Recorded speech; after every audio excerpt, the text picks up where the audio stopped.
ബാർക്കോഴയിൽ മന്ത്രിമാരുടെ വിശദീകരണം പൊളിഞ്ഞു. തളർന്ന പ്രതിരോധം, രാഷ്ട്രീയ അനിശ്ചിതത്വം, CPM അടിമുടിപ്പെട്ടിരിക്കുകയാണ്. മുഖ്യമന്ത്രി പിണറായി വിജയനും CPM സംസ്ഥാന സെക്രട്ടറി MV ഗോവിന്ദനും പൊതുജനങ്ങളോട് എന്തു മറുപടി പറയും? മദ്യനയത്തിൽ ടൂറിസം, എക്സൈസ് വകുപ്പുകൾ വ്യത്യസ്ത വിശദീകരണങ്ങളുമായി പ്രതിരോധത്തിലായതോടെ ഇനി ഇക്കാര്യത്തിൽ വേണ്ടത് CPMന്റെയും മുന്നണിയുടെയും രാഷ്ട്രീയ തീരുമാനമാണ്. കോഴ വിവാദം കത്തിപ്പടർന്ന സാഹചര്യത്തിൽ അബ്കാരികൾക്ക് അനുകൂലമായ ഏത് തീരുമാനവും അഴിമതി ആരോപണത്തിന് വിശ്വാസ്യത നൽകുമെന്നതിനാൽ അനിശ്ചിതത്വം നിലനിൽക്കുകയാണ്. മദ്യനയം സംബന്ധിച്ച ആലോചന ജനുവരിയിൽ തന്നെ നടന്നെന്ന വിവരങ്ങൾ പുറത്തു വന്നതോടെ നയം ചർച്ച ചെയ്തില്ല എന്ന എക്സൈസ് മന്ത്രി MB രാജേഷിന്റെ മറുപടി അത് നിലനിൽക്കില്ല. നയമാറ്റത്തിന് അടിത്തറയുണ്ടാക്കാൻ ടൂറിസം വകുപ്പ് യോഗം വിളിച്ചെന്ന് വ്യക്തമായതോടെ മന്ത്രി മുഹമ്മദ് റിയാസിനും 8ന്റെ പണി കിട്ടിയിരിക്കുകയാണ്.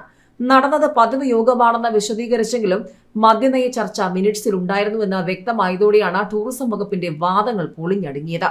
സംസ്ഥാനത്തെ 46 5 സ്റ്റാർ ഹോട്ടലുകൾക്ക് മാത്രം 1-ാം തീയതിയിലെ ഡ്രൈ ഡേ ഉൾപ്പെടെയുള്ള മദ്യനയം കൊണ്ട് 120 കോടി രൂപ കഴിഞ്ഞ സാമ്പത്തിക വർഷം നഷ്ടമുണ്ടായെന്നായിരുന്നു കേരള ട്രാവൽ മാർട്ടിന് വേണ്ടി പങ്കെടുത്തവർ നൽകിയ കണക്ക്.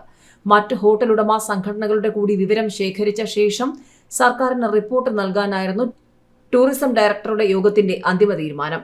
ബാർക്കോഴ അന്വേഷണത്തിന്റെ ഭാഗമായി ക്രൈംബ്രാഞ്ച് സംഘം മൂന്നാറിലും നെടുങ്കണ്ടത്തുമെത്തി ബാർ ഉടമകളുടെ മൊഴിയും രേഖപ്പെടുത്തിയിട്ടുണ്ട്. ഡിവൈഎസ്പി ബിനുകുമാറിന്റെ നേതൃത്വത്തിലാണ് ബാർ ഉടമകളുടെ മൊഴിയെടുക്കൽ. അതിനിടെ ബാർക്കോഴ വിവാദവുമായി ബന്ധപ്പെട്ട ബാർ ഉടമകളുടെ സംഘടനയുടെ ബാങ്ക് അക്കൗണ്ട് വിവരങ്ങൾ തേടി ക്രൈംബ്രാഞ്ച് കത്തും നൽകിയിട്ടുണ്ട്. ഏതായാലും മദ്യനയത്തിൽ ടൂറിസം മന്ത്രി PM മുഹമ്മദ് റിയാസിന് മുന്നിൽ വിനീത വിധേയനായി മാറിയിരിക്കുകയാണോ എക്സൈസ് മന്ത്രി MB രാജേഷ് എന്നാണ് ചില മാധ്യമങ്ങൾ ചോദിക്കുന്നത്. ഏതായാലും ട്രോളുകളുടെ പെരുമഴയാണ്. അടുത്ത കാലത്ത് സൂപ്പർ ഹിറ്റായ ആവേശം സിനിമയിലെ പ്രധാന കഥാപാത്രങ്ങൾ രംഗനും അംബാനും അവരെ ഓർമ്മിപ്പിച്ചുകൊണ്ടുള്ള ചിത്രങ്ങളും ട്രോളുകളുമായി നിരവധി പേരാണ് സോഷ്യൽ മീഡിയയിലൂടെ രംഗത്ത് വന്നുകൊണ്ടിരിക്കുന്നത്. ഏതായാലും അംബാനെയും രംഗനെയും ഓർമ്മിപ്പിക്കുന്ന കാര്യങ്ങളാണ് സർക്കാരിൽ നടക്കുന്നത് എന്നാണ് ഇപ്പോൾ വിമർശനങ്ങൾ ഉയർന്നു വന്നിരിക്കുന്നത്. സോഷ്യൽ മീഡിയയുടെ പരിഹാസവും ഇങ്ങനെയൊക്കെ തന്നെയാണ്. സർക്കാരിന്റെ പുതിയ മദ്യനയം എടുക്കുന്നതിൽ എക്സൈസ് വകുപ്പിനെ ഹൈജാക്ക് ചെയ്ത കാര്യങ്ങൾ തീരുമാനിച്ചത് ടൂറിസം വകുപ്പാണ്.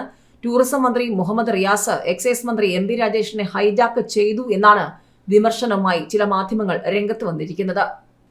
മദ്യനയത്തിൽ ടൂറിസം വകുപ്പിന്റെ ഇടപെടൽ സംസ്ഥാന ചരിത്രത്തിൽ തന്നെ ആദ്യ സംഭവമാണെന്ന് വിമർശിക്കുന്നവരും കുറവല്ല. കഴിഞ്ഞ ദിവസം ചീഫ് സെക്രട്ടറി ഇറക്കിയ കുറിപ്പിലും ടൂറിസം വ്യവസായ മേഖലകൾ അബ്കാരി പോളിസി മാറ്റം തീരുമാനിക്കാൻ ടൂറിസം വകുപ്പിന് എന്ത് അവകാശമെന്ന പ്രതിപക്ഷ നേതാവിന്റെ ചോദ്യത്തിന് ഇതുവരെ സർക്കാർ മറുപടി നൽകിയിട്ടില്ല. എന്തിനായിരുന്നു അനാവശ്യ ധൃതിയെന്നും ടൂറിസം മന്ത്രിയുടെ ഓഫീസിൽ അധികാര കേന്ദ്രീകരണം നടക്കുന്നുവെന്നും പ്രതിപക്ഷം ആരോപിച്ചിരുന്നു. സ്വന്തം വകുപ്പ് കയ്യിലുണ്ടോ അതോ മറ്റാരുടെയെങ്കിലും കയ്യിലാണോ എന്ന് MB രാജേഷ് പറയണമെന്നും പ്രതിപക്ഷം ആവശ്യപ്പെട്ടിരുന്നു. മന്ത്രിമാർ നുണ പറഞ്ഞുവെന്നും പിന്നീട് ഉദ്യോഗസ്ഥരെ കൊണ്ട് നുണ പറയിച്ചുവെന്നും വിമർശനങ്ങൾ ഉയരുകയാണ്. ഇതിനിടെ മദ്യനയത്തിൽ മാറ്റം വരുത്തുന്നുവെന്നത് അടിസ്ഥാനരഹിതമെന്നും തെറ്റായി വ്യാഖ്യാനിച്ചുവെന്നും ചീഫ് സെക്രട്ടറി വേണു കഴിഞ്ഞ ദിവസം വ്യക്തമാക്കിയിരുന്നു. സംസ്ഥാനത്ത് ഡ്രൈ ഡേ ഒഴിവാക്കുന്നതിനായി മദ്യനയത്തിൽ മാറ്റം വരുത്താൻ പോകുന്നുവെന്ന രീതിയിൽ പ്രചരിക്കുന്ന വാർത്തകൾ അടിസ്ഥാനരഹിതമെന്നാണ് chief secretary doctor V Venu പറഞ്ഞത്. സംസ്ഥാനത്തിന്റെ സാമ്പത്തിക സ്ഥിതി മെച്ചപ്പെടുത്തുന്നതിന് സ്വീകരിക്കേണ്ട നടപടികൾ സംബന്ധിച്ച് ചീഫ് സെക്രട്ടറിയുടെ നിർദ്ദേശപ്രകാരം നടന്ന ചർച്ചകളെ തെറ്റായി വ്യാഖ്യാനിച്ചാണ് ഇത്തരം പ്രചാരണം നടക്കുന്നതെന്നും അദ്ദേഹം വാർത്താക്കുറിപ്പിൽ അറിയിച്ചിരുന്നു.